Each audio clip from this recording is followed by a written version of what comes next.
7 days na pagpapalipad natin. So okay, medyo matas na tayo ng konti kasi pangalawang lipad niya na okay yan. At ang ganda nga ng performance niya kasi nga unang-una in-ready natin yung itinaasa na talaga natin, mataas na yung pagpapalipad natin, then binalik natin, baba natin ng konti. Wow, so talagang maganda para sa akin ang review ko dito, maganda dahil talagang kung nagsisimula ko pa gumamit ng drone ay ito na gamitin mo.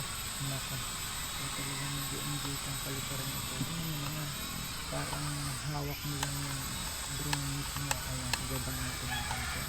And then, ayan, medyo mababa lang. Tingnan nyo naman, nasa gitna tayo ng kalsada. Pero, wala naman masyadong dumadaan. Kaya hindi tayo nakakaabala. So, maagang-aga yan. So, ayan na nga, ayan. Gawin natin remote control yung kamay natin. Ayan.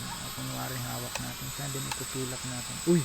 Bawal magpakita ng gilas. Hindi pwede yan. Joke lang naman. Ayan. Ulitin natin. Ayan. Ganyan. So, okay. Ayan. Nakapatong siya. Pero, medyo angat ng konti. Para hindi naman siya bumagsak. Sabi na kasi, wow, yung gagawin mo. Magsisisi ka. Okay. Ayan na. Sige.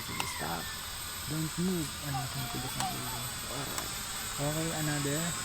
So, angat natin. So,